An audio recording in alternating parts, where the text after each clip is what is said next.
Hello and welcome to Zero Hanger TV. We are breaking down 5 trade targets for the Collingwood Magpies, and to do that for me is Mr. Mitch Keating, our chief AFL editor. How are you, mate? Good, mate. Very, very good. How are you? Beautiful. I'm good. Keen to see who you think the Pies need to top up with their list. Obviously, they didn't start the season very well, but I think they're going to be ending 2023 pretty well. So what should they be looking at? 2025? Four. What year are we in? 2020. Oh my God, yeah. It doesn't matter. Yeah, they'll be ending the season fine, wrong. Yeah. So what do you think they should be looking at come the end of the season? It'd be pretty... you'd be thinking players who can come in and have a pretty immediate impact on their group, whether that's midfielders, maybe key defenders after losing Nathan Murphy to retirement and the potential salary cap space that opens up. So there are some options there as experienced talent, and then ideally, they don't have a first round pick for this year, so getting in that high level talent through trading is going to be a bit harder. They'd have to be using next year's first round pick, or they can look at the free agents on offer. At the same time, look at if there's any top talent that they could lose this year that gets them good draft picks, and it's really hard to see, given they've locked up a lot of their key players, and they don't really have anyone on the fringe that would I guess garner some decent offers elsewhere. So we're looking at maybe a free agent here or there, some players that they've been linked to already, so just kind of maybe focusing on why they might be showing interest in some of these players, and then some maybe more cheaper options for them, just given where their draft hand is at for this year. Absolutely. Okay, so starting off with one of those players that have been linked to the Pies is an unrestricted free agent, so Josh Battle. He's one that's kind of getting talked about a bit more as the season progresses. Sounded like he was a good chance to remain at St Kilda, and now at this point of the year, that might have flipped.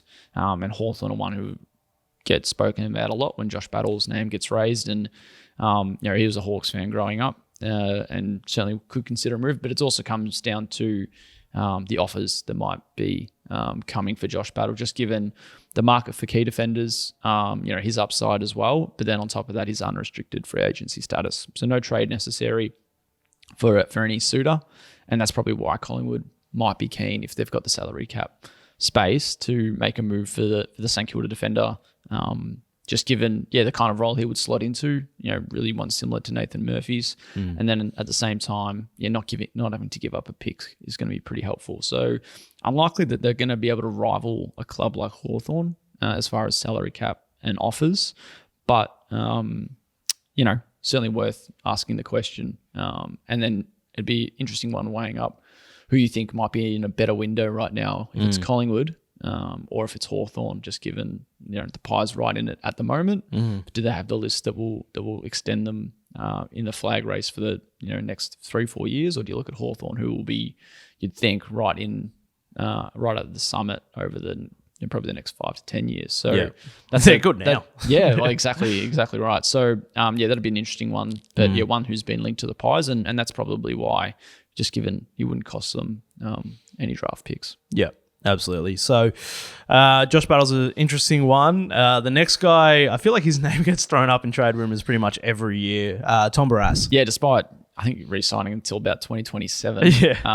Seems to have a few calls. Sydney were one of them last year, and he obviously decided to remain with the Eagles. And that's one that West Coast might have considered, as much as of a valued player he is, that the return that they would get in a trade would be quite high. I think the Pies and the Dogs were the two that were linked with them, and funnily enough, they're two clubs that don't have first round picks this year, which makes it a bit difficult. Any move for Tom Barrass you'd think is costing at least one first round pick.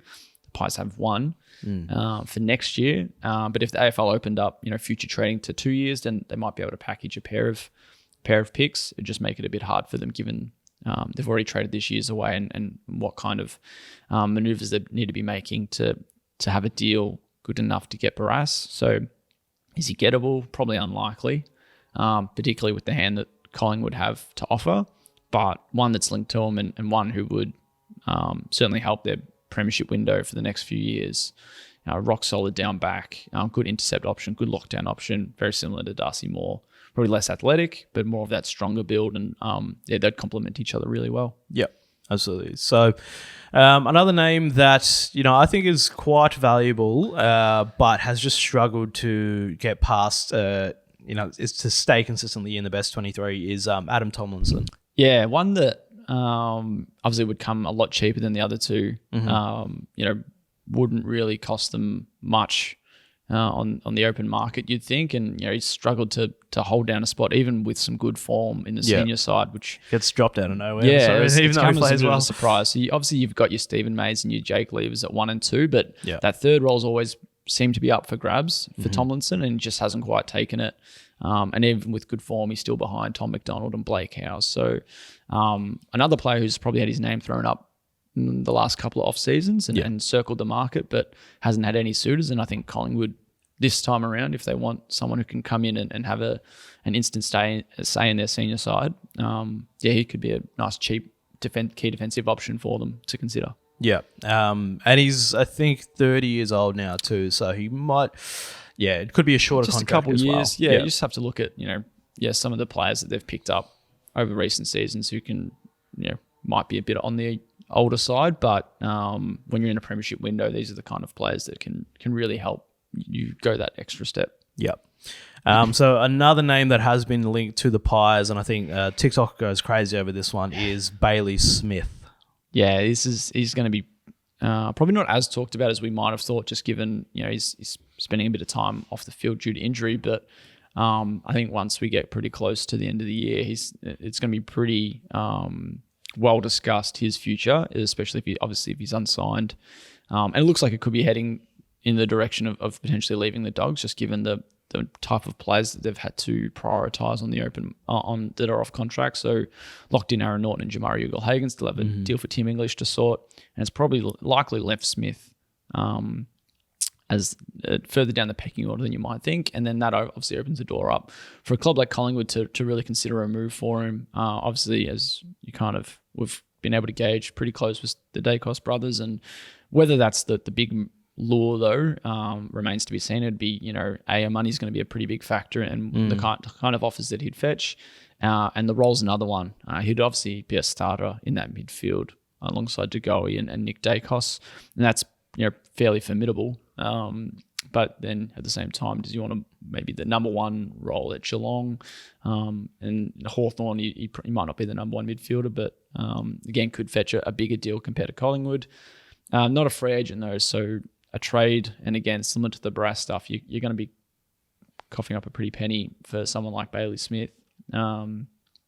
And the Pies might have to get creative if it's more than just a future first round pick, and what kind of offer they can put on the table to get someone like him in. Yeah, absolutely. He brings a lot of clicks to your club, so he's pretty valuable in the marketing department as well. So, last one on the list is out of contract Crow Elliot Himmelberg. Yeah, free agent this year. Tried to get a move out of West Lakes last year to go to GWS to join his brother Harry, and that certainly could eventuate again this year. But why wouldn't the Pies kind of consider a move for him, just given his versatility as a key position player, can play forward, can play back, can play ruck. Very similar to ex-teammate Billy Frampton in that sense. But Frampton, while quite handy to have as a guy you can throw around a lot, they've had to do that a lot. And ideally, maybe you want some stability. If you get someone pretty similar, then you can lock one in at each end, or have two down back or two up forward. It gives you just a bit more versatility. They'll probably lose Mason Cox in the next couple of years to retirement, and they might just want that second backup ruck forward option. And they probably don't want that to be a Frampton or a McStay, and I think Himmelberg could be that option. Again, can play behind the ball, and as a free agent, isn't going to cost you anything in draft capital, which is a bit of a plus. So you look at a signing like Frampton, who's now a premiership player. You look at the guys they pick up, like a Markov, a Hill, a Mitchell, guys that they're really turning into really good role players, or in Hill's case, a very good role player. Yeah.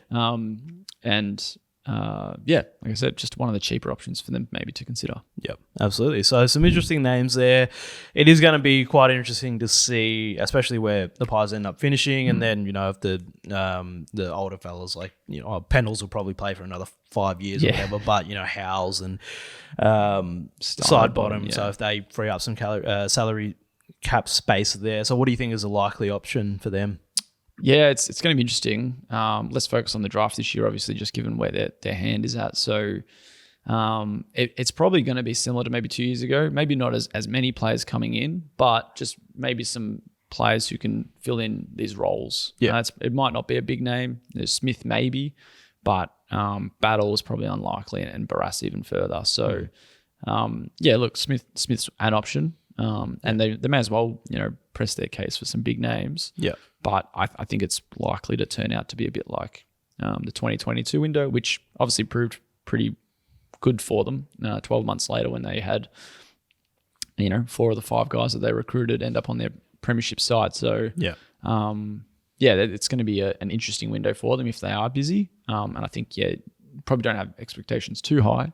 But just given where their list's at, they don't need to be making massive moves, I'd say. Yep, absolutely. So that's the 5 trade targets for the Pies at the end of 2024. Yep. We are in 2024 this year.